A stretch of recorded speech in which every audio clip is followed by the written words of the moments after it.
9 minutos, saludamos al doctor Luis Córdoba Alarcón, él es coordinador del programa de investigación, orden, conflicto y violencia de la Universidad Central de Ecuador, un experto en el tema de seguridad. Doctor Córdoba Alarcón, le damos la bienvenida. Vamos a hablar sobre el tema de seguridad en general en el país, que tiene muchísimas aristas, cada una de ellas más preocupante que otra, pero en lo más reciente, el pasado viernes, se conoció esta resolución ministerial que estaría tratando de regular el porte de armas en el país para enfrentar también con esta herramienta la delincuencia. Sin embargo, esta flexibilización de la tenencia y porte de armas en Ecuador ha levantado más críticas que aplausos. Aquí en Cuenca, una encuesta realizada a 400 personas por una encuestadora que realiza usualmente encuestas de carácter político en Cuenca, dio cuenta que un 97% de los cuencanos no creían que esta posibilidad de portar armas iba a aportar positivamente para el control delincuencial o iba a traer más tranquilidad para los ciudadanos. Importante conocer su punto de vista. Muy buenos días, muchísimas gracias, Gustavo, por la invitación. Un saludo también a su audiencia y aquí pues siempre dispuesto para charlar. Sobre la decisión de flexibilizar la tenencia y porte de armas, lo primero que habría que decir es que es una decisión que se veía venir y que se había anticipado por parte del presidente de la República, incluso cuando fue candidato. Esta es una promesa de campaña y consta en su plan de gobierno. Entonces, no podría llamarnos a la sorpresa de que un gobierno con un claro enfoque neoliberal ahora pretenda convertir la protección ciudadana, que es un bien público, en una mercancía privada. Y por lo tanto, ahora flexibiliza incluso el mercado de armas para que los ciudadanos que tengan más recursos puedan contratar seguridad privada, puedan comprar tecnología de protección y seguridad y con eso garantizar su vida y la de sus familiares, mientras la inmensa mayoría de la población que no tiene muchas veces ni para cubrir la canasta básica, tendrá que ver cómo sigue sufriendo y siendo víctima de la criminalidad. Doctor Córdoba, muy buenos días. Según datos que entregaba Fernando Carrión, en el año 2022 ya se triplicó la importación de armas al país sin que haya este decreto ejecutivo. ¿Cuáles podrían ser entonces las implicaciones si ya vemos este incremento realmente importante de el uso? Si se está importando es porque hay un comercio y alguien que lo va a adquirir. Muy buenos días. En verdad, esta es una de las premisas más importantes, ¿no? El año anterior rompimos récord en homicidios y alcanzamos una tasa de 26 homicidios por cada 100,000 habitantes, algo nunca antes visto en la historia del país. Pero al mismo tiempo también, como bien lo señala usted, se triplicó la importación de armas. Por lo tanto, ¿cuál es uno de los efectos directos que va a producir este decreto? Lo que va a producir es una mayor importación de armas legales y por lo tanto la expansión del mercado de armas y el tráfico de armas, porque en el Ecuador no estamos ante un Estado que tiene control sobre incluso los pertrechos y los rastrillos que están en manos de policías y militares. Todos los meses hemos visto noticias de cómo les asaltan o les roban o les hurtan a los propios policías y se ha traficado armas incluso desde cuarteles militares. Por lo tanto, no hay control real sobre las propias armas que manejan fuerzas de seguridad. ¿Cómo es que ahora se pretende tener control sobre un mercado mucho más amplio? Entonces, la consecuencia que podría suceder es que al crearse mayor oferta de armas en el país, también sea factible mayor tráfico de armas y que estas armas terminen en manos de la criminalidad. Hay que hacer notar también que según el informe sobre tráfico mundial de armas de la UNODC de Naciones Unidas del año anterior, establece que el principal mecanismo para el tráfico de armas es precisamente la importación legal. Esto ocurre en el mundo entero. Entonces, no haber pensado en todas estas implicaciones es una opción. O no pensaron, o no sabían, o simplemente están ignorando esto porque les interesa fortalecer y privilegiar a quienes se van a ver enormemente aventajados con esta decisión, que son los dueños de las empresas de seguridad privada. No los guardias, porque ya salieron los guardias a través de su gremio a decir que no están de acuerdo, porque es evidente que se exponen a mayor riesgo y peligro. Pero los dueños jamás han dicho que no están de acuerdo. Al contrario, esta medida les permitirá rentabilizar mejor sus servicios y, por lo tanto, acumular mejores posibilidades en el mercado de la seguridad. Doctor Córdoba, ¿cuál es la obligación constitucional del Estado para combatir y controlar la delincuencia en el país? ¿Y cómo se compatibilizan estas tareas que tiene que realizar el Estado con la flexibilización de la tenencia y porte de armas? La primera cosa es que la protección ciudadana es un bien público que el Estado tiene que proveer, porque es la base para el ejercicio del resto de derechos económicos, sociales e incluso civiles.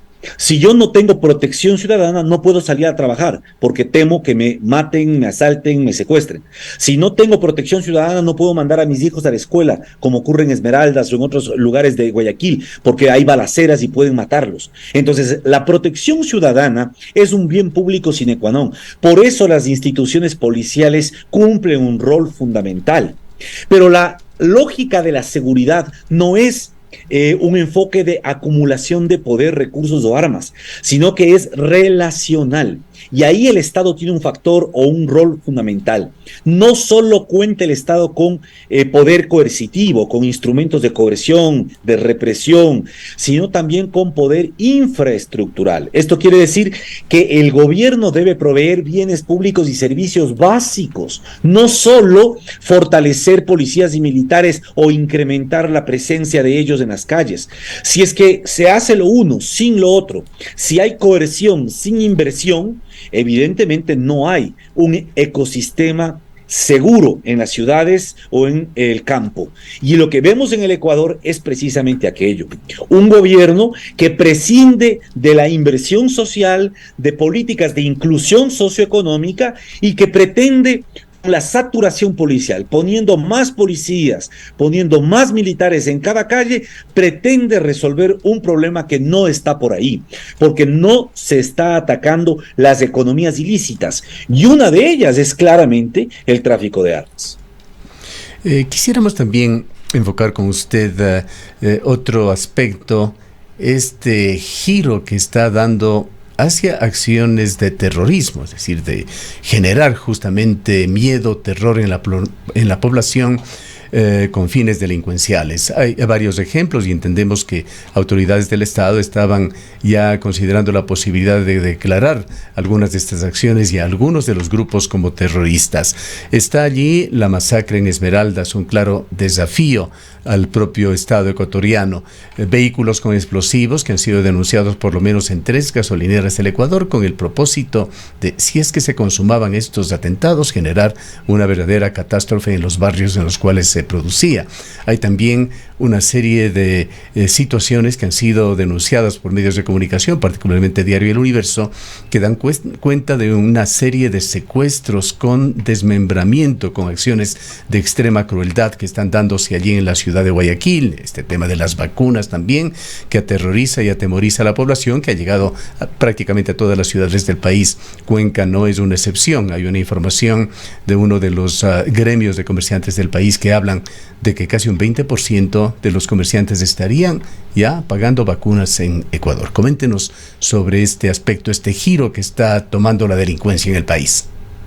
A ver, me parece que ahí hay importante distinguir que la violencia criminal es multifacética y hay un repertorio muy amplio de opciones que tienen las organizaciones de crimen organizado, los grupos de crimen organizado. Pero me parece que el primer paso es conceptualizar adecuadamente. El crimen organizado no es una organización privada, es una estructura delincuencial que opera con participación de agentes del Estado. No hay crimen organizado si no hay participación de criminales y de agentes estatales que les brindan, les facilitan, les proveen facilidades logísticas, protección, seguridades, etc. Por lo tanto, cuando hablamos nosotros de que hay crimen organizado en el país, tenemos que entender y reconocer que estamos hablando de participación directa de agentes del Estado, que pueden ser policías, militares, jueces, fiscales, políticos, autoridades locales, etcétera, etcétera, etcétera. Dicho esto, el fenómeno del terrorismo, que está estudiado ampliamente en América Latina y en el mundo, por cierto, donde hay mayores experiencias, aparece cuando hay dos condiciones. Primero, cuando hay estados fuertes que pueden restringir la capacidad de las organizaciones criminales para poder causar efectos de terror en la población. Y esto les presiona, les conduce, les empuja a las organizaciones a tomar actos terrorismos poniendo un coche bomba, haciendo explotar un explosivo en lugares públicos, etc. ¿Qué es lo que llama la atención sobre algunos de los atentados terroristas que hemos visto en el país? Y me quiero referir, por ejemplo, a los famosos sobres bomba que fueron a parar en manos de varios medios de comunicación importantes del país. No hay ninguna organización que se haya atribuido ese acto de terror. En el mundo, cuando una organización terrorista quiere hacer un acto terrorista, tiene que atribuirse la autoría para que tenga efecto político el terror. Pues. Si no, no tiene sentido que yo lanzo, hago una explosión, pero nadie sabe a quién pertenece. Esto nos hace considerar que en el Ecuador es muy probable que muchos de lo que nosotros observamos como actos terroristas sean también generados desde el Estado. Y esto es fundamental decirlo, aunque suene muy grave, porque lo que estamos enfrentando en el país es un Estado que está inmiscuido en una visión bélica de guerra. Acordémonos. Y esta visión de guerra les empuja muchas veces a las propias fuerzas de seguridad a tomar este tipo de medidas como operaciones psicológicas para relevar sus relatos a nivel mediático. Y para no irnos muy lejos, podemos tomar en cuenta lo que pasó en Colombia con los famosos falsos positivos, cuando el gobierno de Uribe Vélez, para poder justificar el éxito de su política antisubversiva y antiterrorista, comenzaron a matar campesinos y les disfrazaban a los cadáveres de guerrilleros para después ante la prensa decir, miren, hemos matado a tantos guerrilleros. Eso ya está documentado y se ha demostrado que fue precisamente un mecanismo regularizado de Fuerzas Armadas colombianas. Me parece que aquí en el Ecuador hay que tener mucho cuidado con esto. ¿Por qué? Porque el discurso del terrorismo o del narcoterrorismo lo que hace es apuntalar este nivel de miedo, de incertidumbre y de zozobra bajo el cual se quiere construir justificativos suficientes para, por ejemplo, autorizar el ciberespionaje como ya está permitido en la última ley reformatoria que se aprobó y que se publicó el 29 de marzo de este año. Si es que estamos ante amenazas terroristas, entonces van a querer aplicar la misma legislación que se aplicó en su momento en Estados Unidos para vulnerar la privacidad y los datos de toda la población bajo el justificativo de perseguir a terroristas. Creo que este es un primer elemento. Y el último, que me hablaba sobre las extorsiones. Las extorsiones es también un mercado que crece, un mercado ilícito, que aparece cuando no existe capacidad del Estado de proveer protección.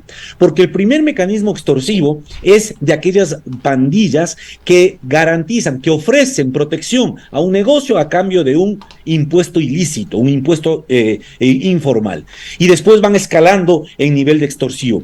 Lo que vemos nosotros en el Ecuador es que la delincuencia es de geometría variable, no está situada en un solo espacio, y a medida que se declaran estados de excepción, que son paños fríos para pasar la temperatura por ciertos momentos, se va expandiendo y regando en todo el país, porque obviamente es en todo el país donde hay carencia de políticas sociales y de inversión asertivas. Doctor Córdoba Alarcón, señalamos nosotros diariamente, lo hacen los ecuatorianos, con el dedo al Ejecutivo y a sus dependencias, pero hablemos de otras funciones del Estado. La delincuencia actúa también en connivencia con la función legislativa, por supuesto no con todos los legisladores, pero hay una infiltración en la política, qué decir del sistema judicial, que genera semana a semana noticias de lo más controversiales con respecto a sus acciones. Vayamos con lo de la función legislativa y quisiéramos preguntarle qué responsabilidad tiene en la situación actual las reformas legislativas que se hicieron desde enero en la Asamblea Nacional, que afectó a leyes importantísimas de Ecuador. Lo ha hecho positiva y negativamente, por eso es importante su opinión. La Ley Orgánica de Seguridad Pública del Estado, la Ley de Defensa Nacional, el Código Orgánico Integral Penal, el Código de la Niñez y Adolescencia, la Ley Orgánica de Extinción de Dominio, Código Orgánico de la Función Judicial, el de Entidades de Seguridad Ciudadana y Orden Público y otras leyes. Yo creo que lo primero es darle el real peso a la función legislativa, que recordemos es, por un lado, legislar, pero también fiscalizar. Me parece que en el campo de la legislación evidentemente hay carencias porque se ha dejado descuidado un enfoque mucho más relacional de la seguridad al que ya me referí, y en esta última reforma, por ejemplo, se le ha entregado más herramientas punitivas. Se ha cedido al populismo penal de crear tipos penales, de aumentar sanciones, sabiendo de que eso no ha resuelto el problema de la inseguridad ni en el Ecuador ni en ninguna parte del mundo. Pero me parece que la mayor deuda es a nivel de la fiscalización y del control civil sobre las autoridades de seguridad y sobre el entorno del sistema de seguridad. Me refiero inclusive a las autoridades políticas que ejercen competencias jurisdiccionales a niveles locales, porque también hay ahí mucho que hacer a nivel legislativo. Pero la fiscalización ha dejado mucho que desear, precisamente porque, por ejemplo, ahora hemos visto las cárceles. Se presentó una balacera en la cárcel de máxima seguridad, La Roca, donde hay menos de 20 privados de libertad, donde todos supuestamente están videovigilados. ¿Por qué la Asamblea hasta el día de hoy no le llama a pedir cuentas sobre qué pasó? ¿Y por qué no le da una explicación al país de qué es lo que está pasando en la cárcel de máxima seguridad? No se diga en la penitenciaría del Litoral, donde un día asomaron 6 personas ahorcadas y después de 2 días una masacre que terminó con 12 muertos, 18 personas en una sola semana. Y se supone que desde noviembre ya hay un centro de monitoreo con cámaras de reconocimiento facial en todas las cárceles del país. Por favor, eso ya se inauguró. Nos han dicho que desde noviembre se intervino la penitenciaría para pacificarla. ¿Y dónde está la pacificación? Ese tipo de preguntas nos tiene que responder la legislatura, porque la legislatura tiene que pedirle cuentas al Frente de Seguridad y darle una explicación al país, pues. Pero cuando esas preguntas ni las hace, ni las responde al país, lo que encontramos es un vacío en cuanto al poder civil y a su capacidad para ejercer real control sobre el mando político de la seguridad. Doctor Córdoba, esto respecto del legislativo, pero Gustavo mencionó también el tema de la función judicial. Ecuador ha sido declarado como uno de los países con más alta impunidad a nivel de todo el mundo. También hay una vinculación importante de lo que pasa en este nivel. Sin duda, yo el día de ayer acabo de publicar un informe que explica sobre cómo y por qué las élites capturan las instituciones de seguridad. Es un informe que lo desarrolló el Instituto de Paz de Estados Unidos y que provee información para el gobierno federal, y donde concluyen que en aquellos países donde hay una captura de élite sobre las instituciones de seguridad, incluyendo obviamente la función judicial, es improbable que la mera inversión o el aumento de fuerzas de seguridad resuelve el problema de la inseguridad. Lo que observamos en el Ecuador es que hay 3 fenómenos o 3 factores que están incidiendo en la toma de decisiones en la Administración de Justicia. El primero, hay cooptación de jueces, sin duda alguna. Hay jueces que trabajan para organizaciones criminales directamente y por eso les habilitan ciertas decisiones y por eso trabajan. ¿Qué pasó el año anterior? Recuerde usted, se hizo pública la noticia que se había identificado, y al parecer desarticulado, una organización que había logrado manipular el sistema de sorteos de causas en la función judicial. De tal manera que si yo presentaba una demanda o una acción de habeas corpus, yo ya sabía qué juez iba a salir, porque estaba manipulado informáticamente, porque no hay sistemas de ciberseguridad adecuados ni en el sector público ni en el privado. Este es un primer factor. Segundo factor, no hay ningún mecanismo efectivo de seguridad para los operadores judiciales. Por lo tanto, cualquier operador judicial puede ser víctima también de amenaza o extorsión, y eso también es cierto. Muchos están bajo amenaza y extorsión, sobre todo en aquellas jurisdicciones donde hay puntos calientes de criminalidad, como la provincia de Esmeraldas, como la provincia de Guayas, como la provincia de Manabí, entre otras. Por Aquí lo tanto, una de las opciones que se maneja sería esto de los jueces sin rostro, sería una verdadera opción. No es una verdadera opción. Los jueces sin rostros ya fue explicado, hay sentencia de la Corte Interamericana de Derechos Humanos que prohíbe este tipo de mecanismos porque precisamente vulneran la capacidad de garantizar debido proceso. El desafío del país es enfrentar la delincuencia y el crimen organizado en el marco de las reglas democráticas. Porque si no vamos a tener estas reglas como un mínimo ético para poder enfrentar esto, lo más fácil sería decirles a los militares: declárense dictadores, asuman un triunvirato, hagan una junta militar y maten a todo el mundo hasta que esto se pacifique y se convierta en un cementerio. Y esa no es la solución, pues obvio. Necesitamos nosotros entender que la seguridad no puede atropellar y hacer tabula rasa de las reglas democráticas. Y ahí, en ese desafío, juega un rol central la capacidad que tengamos como sociedad civil para intervenir en la toma de decisiones. Y lo que pasa en nuestro país, en este gobierno más que todo, es que hay una visión súper vertical, en donde se piensa que los 3 o 4 sabios que están en el gobierno deciden y saben por dónde caminar y encaminar al país. Y se niegan a llamar, por ejemplo, a las propias universidades para que participemos de una discusión amplia en la que se pueda construir una estrategia horizontal con implicación de la ciudadanía y la sociedad civil. Mientras esas cosas no se modifiquen, lo que estamos es simplemente viendo una violencia cíclica que además está regulada desde el Estado, porque no es casual que los ciclos de violencia en las cárceles y en las calles coincidan con coyunturas políticas. Y esto es fundamental entenderlo, porque lo que estamos observando es que hablamos de élites político-criminales que han capturado instituciones de seguridad para poder granjear sus propios intereses.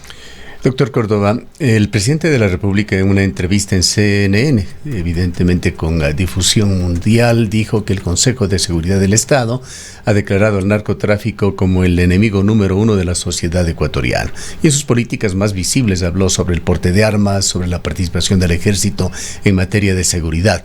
La pregunta es, ¿qué más tiene que hacer el gobierno? ¿Qué cartas tiene que jugar? ¿Qué políticas tiene que implementar? ¿Y cómo le vio usted a esta presentación del jefe de Estado?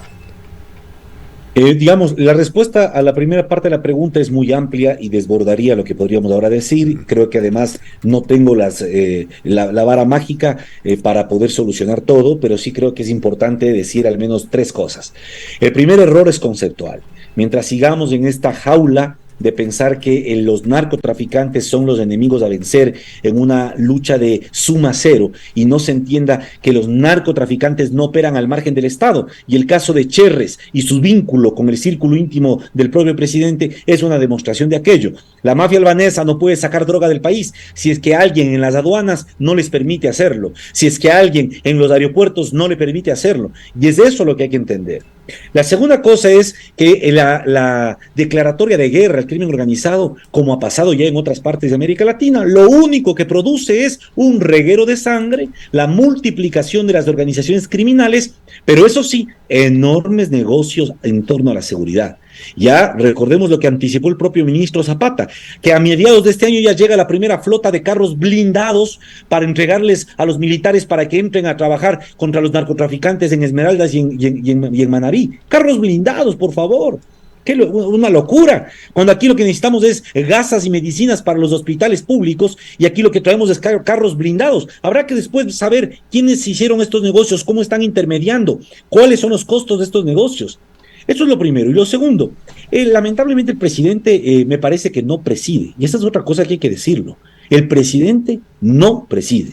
Es clarísimo cuando en la misma entrevista a la que usted hace referencia, él repite un dislate absoluto, que bajo el cuento de que como están capturando tanta droga, entonces las organizaciones que antes se dedicaban al tráfico de cocaína, ahora están dedicados a la extorsión, al secuestro, y que eso explica por qué hay más extorsión y más secuestro. Eso es no solo que producto de una ignorancia y un desconocimiento total, porque el propio informe de drogas de Naciones Unidas del último año demuestra que Ecuador sigue rankeando como el mayor país de exportación de drogas a Europa desde América Latina, sino que además demuestra un cinismo ante una sociedad que sabe que no es así y ante periodistas informados que evidentemente escucharán con estupor y tal vez con cierta pena que un jefe de Estado se pronuncie en ese sentido. Creo que es fundamental entender dos cosas. El problema no es Guillermo Lasso, por favor, no es ese el problema, no es individual.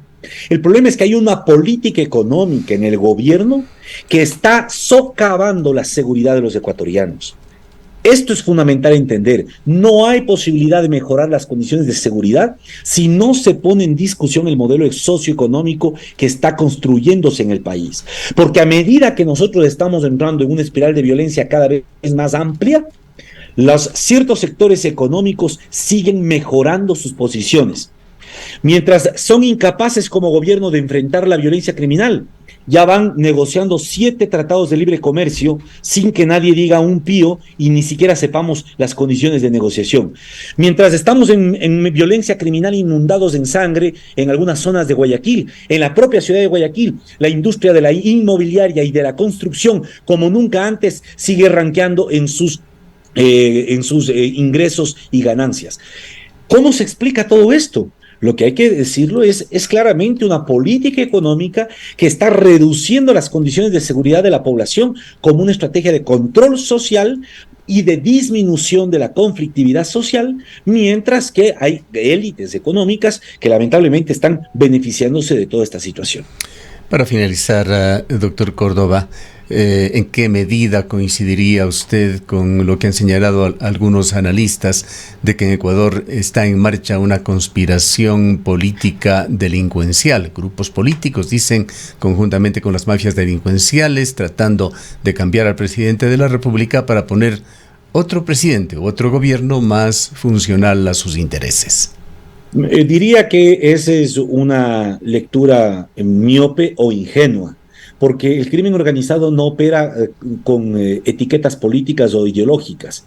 El crimen organizado opera indistintamente con todas las tiendas políticas. Aquí, en Paraguay, en Honduras, recuerda el presidente Carter en Paraguay, ya fue el vicepresidente y el presidente han sido incriminados, que fueron financiados por crimen organizado. Y a pesar de que ellos estaban, cuando eran presidentes, luchando contra el narcotráfico, supuestamente. En el Ecuador hay que dimensionar dos cosas, y ya nos ha dicho o nos ha dado algunas pistas el famoso escándalo en torno a la investigación León de Troya. Desde el Estado, desde el gobierno, existen implicaciones directas con crimen organizado y narcotráfico. Por lo tanto, cuando pensamos que hay grupos que desde afuera quieren tumbarlo para poner un gobierno títere, lo que hay que pensar es que simplemente este es un recambio de fichas en un Estado que lamentablemente está siendo cada vez más infiltrado por la criminalidad sin que tengamos la capacidad de enfrentar esta situación. Y lo primero que hay que entonces asumir son dos nociones básicas. Lo primero, reconocer que lo que está ocurriendo en el país puede tener un destino distinto si es que comenzamos a decir las cosas como son. Y segundo, asumir que el problema de la seguridad no radica en tener más armas, más policías o más militares, radica en tener la capacidad como Estado y como sociedad de construir un ecosistema seguro para la ciudadanía. Y eso no se va a lograr mientras no revirtamos un modelo económico claramente elitista que está socavando las condiciones estructurales para que una sociedad pueda mejorar su calidad de vida. ¿Qué posibilidades ve usted, doctor Córdoba, de que Ecuador pueda revertir lo que está sucediendo y no caiga en esa anomia que ha afectado desgraciadamente a algunos países de América? Bueno, este es un desafío de América Latina. Lo que hay que también decirlo es que lo que está viviendo ahora el Ecuador ya lo están viviendo otros países de la región. Lamentablemente hay una política securitista que la promueve Estados Unidos. El gobierno federal norteamericano promueve una política securitista, un enfoque belicista de guerra que lamentablemente en América Latina está dando terribles resultados. Mientras no nos alejemos de esta capacidad de pensar que todo esto se resuelve con más armas, vamos a tener siempre este mismo efecto, una espiral de violencia ascendente. Los países que han logrado cambiar esta y revertir la situación son aquellos que han hecho cosas básicas como, por ejemplo, despenalizar el consumo de ciertas drogas, crear políticas de salud pública para las drogas. Portugal en Europa es el mejor ejemplo. En los años 80 Portugal era uno de los países más violentos y con mayores homicidios de Europa. Hoy es uno de los más seguros. Se ha reducido el consumo de drogas gracias a las políticas de despenalización. Aquí no hemos discutido hasta el día de hoy esto. Tampoco tenemos política de drogas en el país. Es una locura. Este es un primer tema central. El segundo, no se puede luchar contra el crimen organizado. Antes que desarrolle el segundo y para no desconectarnos, comparte usted y en qué medida lo hace la visión de Gustavo Petro, el presidente colombiano, sobre las drogas. Gustavo Petro me parece que ha tenido una postura inteligente al cambiar los términos de discusión, incluso con Washington, cuando les ha dicho, miren, no quiero hablar más de guerra contra las drogas, sino que quiero hablar de cambio climático, donde Estados Unidos tiene una responsabilidad mayor y nadie está pidiéndole cuentas. Por un lado, eso me parece correcto. Por otro lado, me parece además importante su visión de ir hacia una paz total. El problema es que en Colombia tantos años se creó la guerra, que hay intereses enormes desde todos los sectores para que esa guerra nunca termine, porque mueve capitales, permite legitimar unas desigualdades estructurales muy fuertes. Pero en el caso de la región, creo que hay una coyuntura especial, importante, en donde se puede aprovechar para poner en discusión una política de drogas regional, en donde vayamos realmente a cumplir lo que ya planteó un informe de Naciones Unidas en el 2011 por 3 expresidentes de América Latina. El uno era Fernando Henrique Cardoso de Brasil, estuvo Zedillo de México y estuvo, me parece que Pastrana de Colombia. Ellos hicieron un informe para la ONU en el 2011 donde concluyeron que la guerra contra las drogas es un fiasco y que la única solución es ir a la legalización del consumo de ciertas drogas para poder avanzar y pacificar la ciudad. Yo creo que eso es lo que tenemos que discutir en el país. Decía, este es el debate que hay que hacerlo. Y mire usted cómo nos siguen jalando a otros debates más bélicos como este del narcoterrorismo, cuando deberíamos estar discutiendo cómo legalizar, cómo atender a la salud mental de la población, porque es evidente que después del COVID, la población del Ecuador, como en el resto del mundo, quedó enormemente golpeada en términos de salud mental, pero tampoco tenemos una política sobre salud mental. Es evidente que hay una violencia social, es decir, interpersonal muy alta en nuestro país, y no hay tampoco medidas que apunten a disminuir o a disuadir esa violencia interpersonal. Es decir, hay una enorme estela de elementos que están siendo descuidados. Y solo el gobierno, en su tosuda, necia y miope conducta, nos pretende engañar a los ciudadanos creyendo que el problema se reduce a los narcotraficantes, cuando hay un enorme abanico de opciones que debemos explorar para poder mejorar nuestras condiciones de seguridad.